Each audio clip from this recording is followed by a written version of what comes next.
आज talk time मध्ये आपण चर्चा करत आहोत निर्माण एक ध्यास या विषयावर. निर्माण या चळवळीबद्दल आपण माहिती घेतो. तर आपल्याला एक फोन आलेला आहे. भारत वावळ डोंबिवलीहून बोलतायत. तुमचा प्रश्न विचारा. भारत वावळ बोलतोय.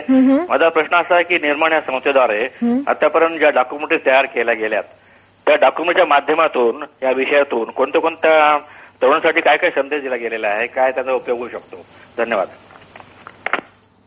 डॉक्युमेंट म्हणाले का? डॉक्युमेंटरीज बद्दल त्यांनी विचारलं.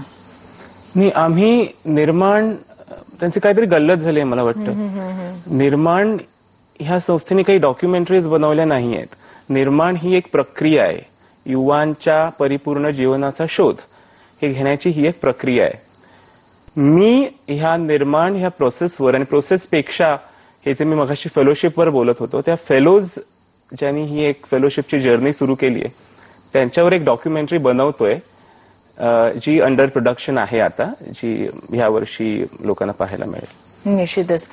मला वाटतं भारत वावळ यांचं समाधान झालं असेल काहीतरी. तुम्ही म्हणालात त्याप्रमाणे त्यांची थोडी गल्लत झाली होती. तुम्ही फेलोशिपचा आता उल्लेख केला की निर्माणद्वारे फेलोशिप पण दिली जाते, त्याबद्दल थोडंसं. म्हणजे 2 वर्षाच्या शेवटी 4 शिबिरानंतर जर लोकांना जर शिबिरार्थीला स्वतःची ओळख पटली, त्याला समजलं मी कोण आहे आणि त्याला एक कुठचा तरी प्रश्न खुणावतोय, त्याला एक कुठची तरी समस्या बोलवते, तर आता त्या समस्येच्या जवळ जाऊन जसं म्हणाल गो टू द पीपल, लोकांमध्ये राहून त्या समस्येशी 2 हात करून पाहायचे का, तर हे करायला त्याला संधी उपलब्ध करून देणं म्हणजे फेलोशिप. आता ह्याच्यामध्ये एक होस्ट ऑर्गनायझेशन असते ज्याच्या खाली ते काम करतात. त्यांना एक मेंटॉर असतो. जसं तुम्ही प्रोफेशनल एज्युकेशन मध्ये प्रोजेक्ट करता तेव्हा एक गाईड असतो, जो तुम्हाला मार्गदर्शन करतो, तसा एक मेंटॉर असतो. तर 1-2 वर्षाचा असा काळ ह्या शिबिरार्थ्याला मिळाला पाहिजे, ह्या फेलोला मिळाला पाहिजे, जेव्हा तो प्रत्यक्ष काम करून बघेल, ज्याला कार्याभ्यास म्हणतात. म्हणजे मला समजा एखादी व्यक्ती आहे आणि त्या व्यक्तीने प्रश्न पाण्याचा असा घेतला की पाणी कपातीचं संकट आहे आणि पाण्याच्या प्रश्नावर जागरूकता लोकांमध्ये निर्माण करणे, तर त्याला एक मेंटॉर मिळेल. पण त्याने 2 वर्ष हे संपूर्ण स्वतःच्या आयुष्याचा पूर्ण वेळ त्याच्यात देणं अपेक्षित आहे का? हो, फेलोशिपमध्ये पूर्ण वेळ तो ह्या प्रश्नावर लोकांमध्ये राहून काम करतो. त्यासाठी त्याला एक स्टायपेंड पण मिळतो मंथली. आणि याचा उद्देश हा आहे की जसं आपण म्हणालो की जर युवांना आपलं लाईफ पर्पज शोधायचंय, तर इतका जर महत्वाचा डिसिजन तो घेतोय, तर मग त्याला ते पूर्ण काय म्हणतात खात्री करायला वेळ मिळाला पाहिजे. तर त्याच्यासाठी ही 1-2 वर्ष आहेत, ही फेलोशिपचा काळ आहे.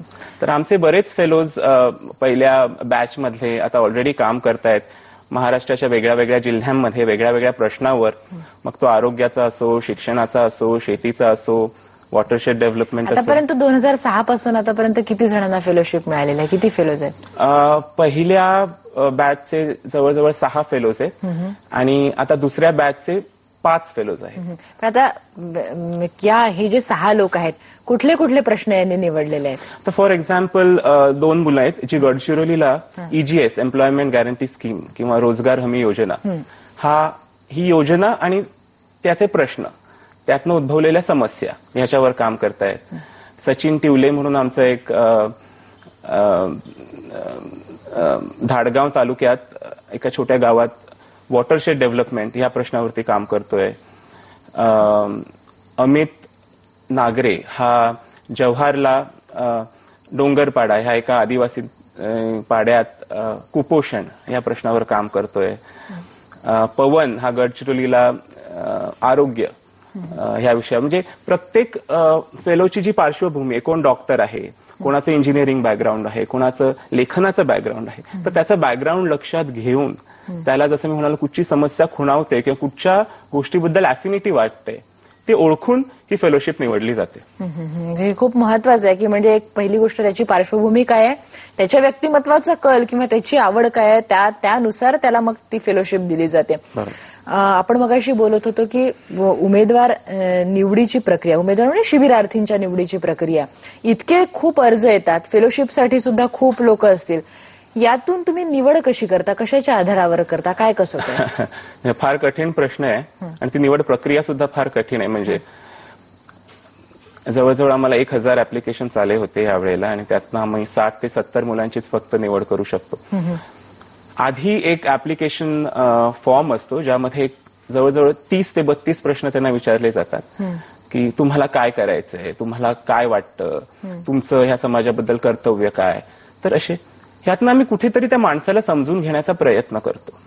त्याच्यानंतर आम्ही शॉर्टलिस्ट करतो काही कॅन्डिडेट्स इंटरव्ह्यूसाठी आणि महाराष्ट्रात वेगळ्या वेगळ्या ठिकाणी इंटरव्ह्यूज घेतो.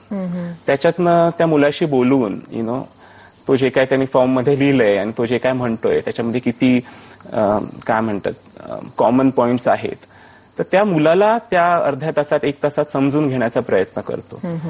मला हे मान्य आहे की ही प्रोसेस सिलेक्शनची काय फुलप्रूफ नाहीये, पण एक इंट्युशन असतं कुठेतरी, एक सच्चाई दिसते. म्हणजे आमचं असं अजिबात म्हणणं नाही की तुम्ही डॉक्टर असावं, तुम्ही इंजिनियर असावं. मुळात ही जी प्रोसेस आहे ती सामान्यातल्या सामान्य लोकांची आहे. म्हणजे जर आपल्याला सोशल चेंज मेकर बनवायचंय, थोडक्यामध्ये जो येणारा माणूस आहे त्याची या कामाविषयी तळमळ किती आहे, म्हणजे एक सामाजिक समस्येविषयी म्हणा किंवा एकूण स्वतःच्या आयुष्याचा उद्देश शोधण्याविषयीची तळमळ म्हणा, ती किती आहे त्याच्यावर तुम्ही उमेदवार किंवा शिबिरार्थीची निवड that is one of the many things. अगदी. मग आपण बोलूया, कारण हा खूप बोलण्यासारखा आहे. निर्माणचं वेगळेपण काय हे पण आपल्याला जयप्रद यांच्याकडून जाणून घ्यायचंय. निर्माण या संस्थेच्या कामाविषयी, या चळवळीच्या कामाविषयी तुम्हाला जर काही प्रश्न असतील, काही माहिती हवी असेल तर आम्हाला फोन करू शकता. आमचा फोन नंबर आहे 02266714764.